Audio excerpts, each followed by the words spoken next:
नमस्कार दोस्तों, मैं डॉक्टर संजू गंभीर अपने चैनल अस्तित्व पर आज आपके लिए एक नया टॉपिक लेकर पेश हुई हूँ। एक किसान एक गांव में रहता था, बहुत गरीब था। उसकी एक आदत थी कि उसे हर किसी से जलन होती थी और कभी भी वो खुश नहीं रहता था। बहुत गरीब था, न बैल था उसके पास और अपना जो छोटा सा उसका एक खेत था वो उसको जोतकर ही अपना पूरा जीवन गुजारता था। तो परेशान बहुत रहता था वो। उसको लगता था कि उसे बहुत मेहनत करनी पड़ती है, क्योंकि बैल भी नहीं है तो उसे कड़ी मेहनत करनी पड़ती है। उसके आसपास में कोई कुआं भी नहीं था, तो वो हमेशा बरसात के ऊपर उसका पूरा भरोसा रहता था कि जब बरसात आएगी तो मेरे खुद खेतों को बड़े अच्छे से पानी मिल जाएगा। तो एक दिन की बात है, वो अपना खेत जोत कर शाम का वक्त था, वो अपने घर जा रहा था। तो रास्ते में उसे एक बुजुर्ग आदमी मिला और अच्छे खासे मतलब वो लग रहे थे उम्र में। तो उन्होंने इसको रोका और उसको बोला कि तुम बहुत दुखी लग रहे हो। तो किसान ने कहा, हाँ बाबा जी, मैं बहुत दुखी हूँ। मेरे साथ जो है बहुत गलत हो रहा है। मेरे पास ना धन है, ना मेरे खेतों से मैं ज़्यादा कमा पाता हूँ, बैल भी नहीं है मेरे पास, और किसी तरीके से बस मेरी ज़िंदगी गुजर रही है। तो बाबा ने उनसे पूछा कि बताओ, तुम्हें अगर बैल मिल जाए तो फिर तुम्हारा काम हो जाएगा, तो तुम अच्छे से खेती कर लोगे? तो उसने कहा, हाँ हाँ, मुझे एक बैल मिल जाए, बस अगर एक बैल मिल गया तो मैं बड़े अच्छे से अपनी खेती कर लूँगा और मेरी तकलीफ़ें बहुत हद तक ख़त्म हो जाएंगी। तो बाबा ने कहा, पलट कर देखो देखो, वो एक बैल है, तुम जाओ उस बैल को लो और अपने खेतों के लिए उसको इस्तेमाल करो। वो बड़ा खुश, हैरान भी हुआ, पर उसने कहा धन्यवाद। और जैसे ही वो निकलने को हुआ तो उस बुज़ुर्ग इंसान ने इससे कहा कि सुनो, तुम जहाँ रहते हो ना, तो जो तुम्हारा पड़ोसी है, तुम उस पड़ोसी को मेरे पास भेजो। तो इसने कहा, ऐसा क्यों?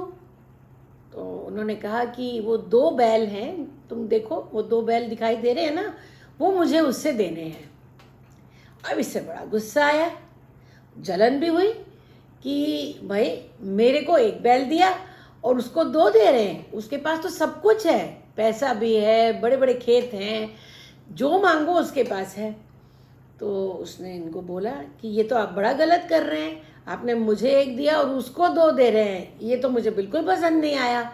और अगर आपने उसको दो ही देने हैं तो मैं आपसे बहुत नाराज़ हूँ, आप मेरा बैल भी ले लो, आपने मेरे बारे में नहीं सोचा। तो बाबा ने इसको बोला, ठीक है, मैं तुम्हारा बैल भी ले लेता हूँ, लेकिन तुम जानते हो तुम्हारी समस्या क्या है? तुम्हारी समस्या तुम्हारी गरीबी नहीं है, तुम्हारी समस्या है ईर्ष्या। तुम किसी भी चीज़ से खुश नहीं हो। जो तुम्हें मिला है तुम उससे खुश हो ही नहीं सकते, क्योंकि तुम्हारा ध्यान लोगों की चीज़ों पर, उनके पास क्या है उस पर है, इसलिए तुम दुखी हो। तो हाँ, आज हम बात करने वाले हैं ईर्ष्या द्वेष के ऊपर। लोग जो है ना, बहुत परेशान होते हैं जब वो देखते हैं कि कोई और शायद उनसे ज़्यादा अच्छा कमा रहा है, शायद उनसे ज़्यादा अच्छे घर में रहता है। उसके रहन सहन को देखकर लोग परेशान हो जाते हैं। प्रोफेशनली अच्छा कर रहा है तो परेशान हो जाते हैं, लोग उनके बारे में बात करें तो परेशान हो जाते हैं। उनको लगता है कि हर कोई इस इंसान को देख रहा है, इसके बारे में ही तारीफ़ें कर रहा है। तो इससे क्या होता है कि उनके अंदर उनकी जो इनसिक्योरिटीज़ है ना, वो बढ़ जाती है। और कुछ ऐसे लोग होते हैं जो विकसित रूप से ही बड़े ज़्यादा, मैं कहूँ, उनको ये तकलीफ़ है, न्यूरोटिकली इनसिक्योर हैं, वो असुरक्षित हैं, और इसी कारण से वो दूसरों से ईर्ष्या करते हैं।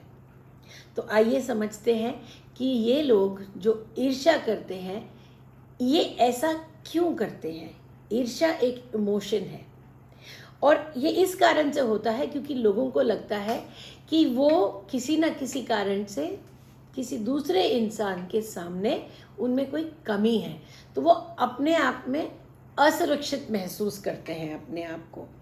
दूसरा, वो कंपैरिजन्स करना शुरू कर देते हैं और कंपैरिजन करने में उन्हें अगेन यही लगता है कि मेरे पास तो इतना कुछ है लेकिन इसके पास ये क्यों है। अपना नहीं दिखाई देता, दूसरे का दिखाई देता है और परेशान हो जाते हैं। कितनी हैरानी की बात है।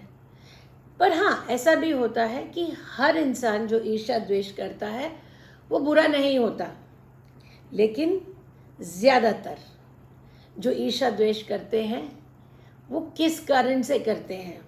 फ़र्ज़ करो एक इंसान है जिसका नाम जो है सुरेश है। सुरेश के पास सब कुछ है, बंगला है, गाड़ी है, नाम है, इज्जत है, पैसा है, जो देखो उसके पास सब कुछ है। और दूसरी तरफ एक इंसान है मनोज। मनोज के पास उसकी ज़िंदगी गुजारने के लिए बस सब कुछ ठीक ठाक ही चल रहा है। लेकिन सुरेश जिसके पास सब कुछ है वो मनोज से ईर्ष्या करता है। क्यों करता है? क्योंकि मनोज कम में भी खुश रहता है, मनोज कम में भी हंसता रहता है, खिलखिलाता रहता है। और उसको देखकर सुरेश को लगता है कि इस इंसान में इतनी कमी है, इसके पास इतनी कमी है, लेकिन फिर भी इसके कॉन्फिडेंस को देखो, इसका कॉन्फिडेंस लेवल कितना ज़्यादा है। ज़िंदगी इसको जितनी चोटें देती है वो फिर भी वापस खड़ा हो जाता है। अब आप देखो दोनों में फ़र्क, एक के पास इतना कुछ है वो फिर भी जिसके पास कुछ नहीं है या ना के बराबर है उससे फिर भी ईर्ष्या करता है। तो इससे क्या समझ आ रहा है कि कहीं ना कहीं हम अपने अंदर इतने असुरक्षित हैं और उन्हीं चीज़ों को हम सामने लेकर आते हैं। तो अब हमें ये पहचानना है कि ये लोग जो ईर्ष्या करते हैं ये कैसे होते हैं। आप जानना चाहेंगे ना, क्योंकि ये बहुत ज़रूरी है। ज़्यादातर ये लोग आसानी से पकड़ में आ जाते हैं। क्यों? क्योंकि जब आप इनसे बात करते हो ना तो इनकी बॉडी लैंग्वेज ही चेंज होती है। आपके आसपास अगर उनको आपसे ईर्ष्या है तो इनके हाव भाव में बड़ा एक फ़र्क सा आ जाता है। आपके साथ कैसे बात कर रहे हैं और दूसरों के साथ कैसे बात कर रहे हैं। लेकिन ऐसे भी लोग होते हैं जिनके चेहरे पर मुखौटा होता है। आपके साथ जब बात करते हैं तो बड़ा हंसते हैं, उनके चेहरे पर एक स्माइल होती है, लेकिन अंदर ही अंदर से कुढ़ते हैं, अंदर ही अंदर से जलते हैं आपसे। क्यों?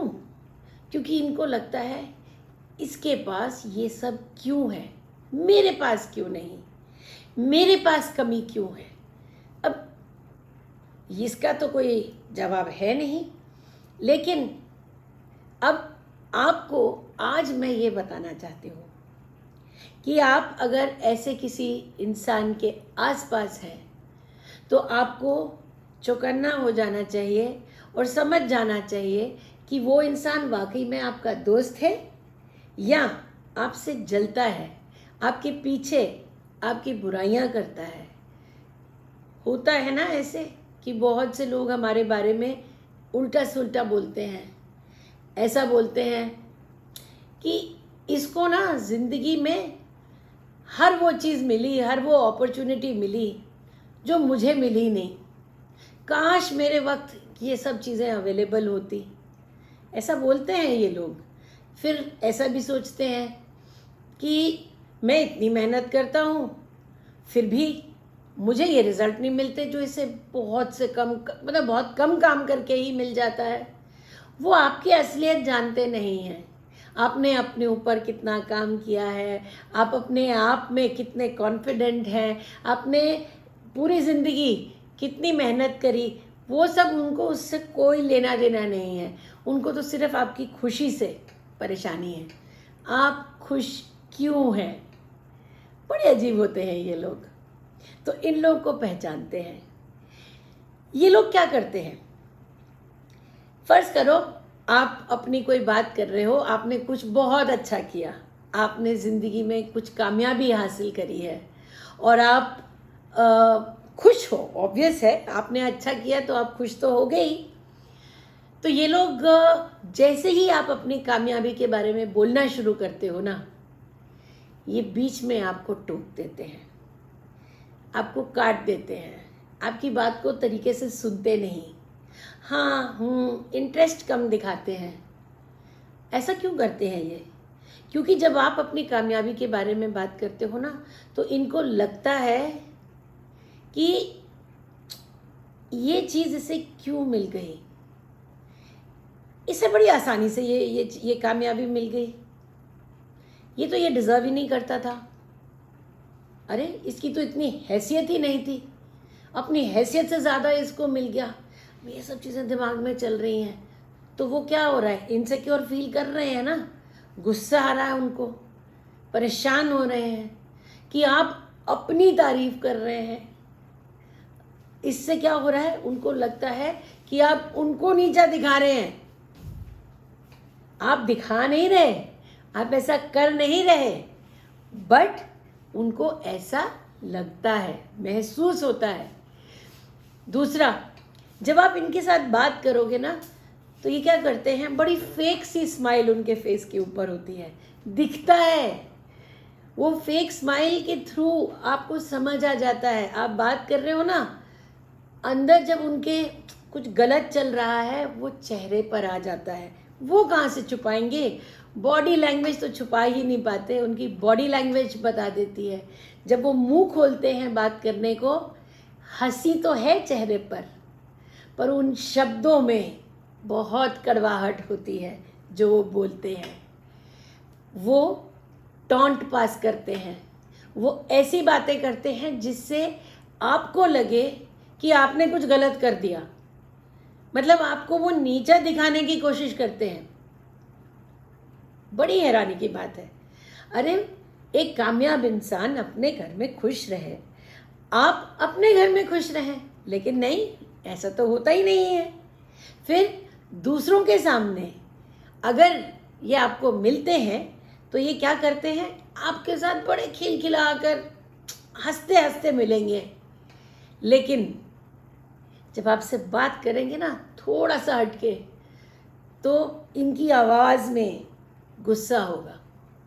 अच्छा, इन लोगों को ऐसे लगता है कि ये बहुत सुपीरियर है, इनके अंदर एक एरोगेंस होती है, इनको लगता है मेरा तो ज़िंदगी का तजुर्बा बहुत ही अमेजिंग है, मैंने तो बहुत कुछ सीख लिया, मैंने बहुत पढ़ लिख लिया, मैंने बहुत कमाई कर ली, मैं बहुत फलां जगह पे हूँ, बड़े सारे लोगों से मेरी जान पहचान है। पर ये इससे भी खुश नहीं है।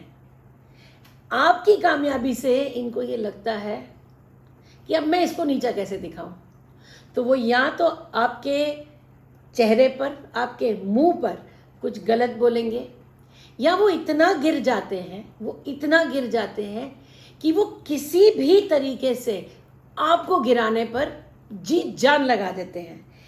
इसे सोशियोपैथिक बिहेवियर कहते हैं, जहाँ पर इन्हें रोग हो जाता है दिमाग का कि ये सही ढंग से सोच भी नहीं पाते, अपने आप में इतना परेशान है, इतना कुढ़ रहे हैं आपकी कामयाबी से। आपकी छोटी सी छोटी जीत, आपकी छोटी सी छोटी कामयाबी इनको परेशान कर देती है, और ये जीत तोड़ मेहनत लगा के आपको नीचे गिराने की कोशिश करते हैं। यहाँ तक कि ये समाज में आपका नाम खराब करने की कोशिश करते हैं। क्या मिलता है इन्हें, और ऐसा क्यों करते हैं? ये इसलिए करते हैं क्योंकि बचपन से इनके अंदर कुछ ऐसी प्रॉब्लम्स हैं, कुछ ऐसी इनसिक्योरिटीज़ हैं जिनको ये अनकॉन्शियसली अपने साथ लेकर चलते जा रहे हैं, ढोते जा रहे हैं, अपने ऊपर काम ही नहीं करते। ये अपने आप में इतने दुखी हैं कि ये दूसरों को दुख देने के लिए हमेशा आगे बढ़े रहते हैं। किसी की खुशी में इनकी खुशी कभी नहीं होती। दूसरों को इनको लगता है नीचे गिराकर, दुखी करके ये बहुत खुश हो जाएंगे, पर ऐसा होता नहीं है।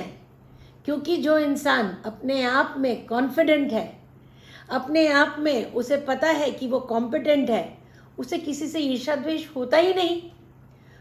वो इन सब लोगों से काफ़ी ऊपर होता है। ये लोग अपने आप को परेशान करते रहते हैं और वो इंसान जिसको ये परेशान करने की कोशिश कर रहे हैं वो अपनी ज़िंदगी में आगे चलता रहता है। तो मेरा एडवाइस आप सबसे ये है कि ऐसे लोगों से आप दूर रहें जो आपको बार बार गिराने की कोशिश करते हैं। हाँ, हो सकता है ऐसे लोग आपके घर में ही हों, आपके ऑफिस में हों, आपके करीबी रिश्तेदार हों, शायद आप उनको अवॉइड नहीं कर सकते, तो बस उनसे उतनी बात करिए जितनी ज़रूरी है। उस टॉपिक पर बात करिए जो कि बहुत न्यूट्रल है। इनके सामने अपनी कामयाबी की बातें करो ही मत। जितना हो सके इनके सामने चुप रहो। अरे ऐसे लोगों के साथ मुंह ही क्यों लगना? क्यों अपना दिमाग क्यों खराब करें हम ऐसे लोगों के साथ? उनका खराब है तो आप थोड़ी अपना दिमाग खराब करोगे, है ना? तो आप अगर अपने आप में कॉन्फिडेंट हैं, आपको किसी से डरने की ज़रूरत नहीं, घबराने की ज़रूरत नहीं है। खुश रहिए, मुस्कुराते रहिए, लेकिन इन लोगों से दूर रहिए।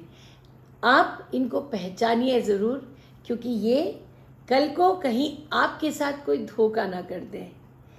ऐसे लोग जो जेलस हैं, जिनको आपसे ईर्ष्या है, ये आपको छोटी छोटी चीज़ों में कॉपी तक करेंगे।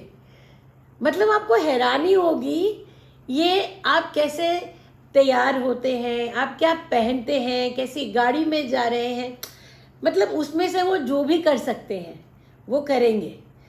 आपने अगर उन्होंने आपको कहीं देख लिया और उन्होंने देखा कि आप किसी तरीके से ड्रेस्ड हो, तो वो आपकी ड्रेसिंग सेंस को कॉपी करेंगे। मतलब वो हर तरीके से कॉपी करने की कोशिश करेंगे, चाहे वो अपने आप में बहुत अच्छे हों। तो इसलिए आप तो अपनी ज़िंदगी में आगे चलते रहिए, छोड़िए इन लोगों को। ये लोग तो आएंगे जाएंगे, लेकिन पहचान ज़रूर रखिए ऐसे लोगों की। अगली बार मैं इन्हीं लोगों के ऊपर, जेलसी के ऊपर ही, या इन लोगों को समझने की और इनके साथ डील कैसे करना है, मैं उसके ऊपर बात करूँगी। अगर आप चाहते हैं कि मैं किसी भी टॉपिक के ऊपर बात करूं, तो कमेंट बॉक्स में ज़रूर लिख कर भेजिएगा। आज भी मैंने ये टॉपिक किसी के कहने पर ही बनाया है और इसको मैं नेक्स्ट अपने जो टॉपिक है, इसी नेक्स्ट जो मेरा वीडियो आएगा उसमें भी कैरी ऑन करूँगी। हर ट्यूसडे और फ्राइडे मैं आप सबके लिए एक नया वीडियो लेकर आती हूँ। तो अगर आपको मेरे वीडियोस अच्छे लगते हैं तो लोगों के साथ प्लीज़ शेयर करिएगा, उन्हें भी बताइएगा, शायद उन्हें भी कुछ हेल्प ज़रूर मिल सकती है। और आपने अगर अभी तक मेरे चैनल को सब्सक्राइब नहीं किया तो प्लीज़ सब्सक्राइब ज़रूर करिएगा। मेरे चैनल का नाम है Astitva. So please like, share and subscribe my channel Astitva. Thank you so much.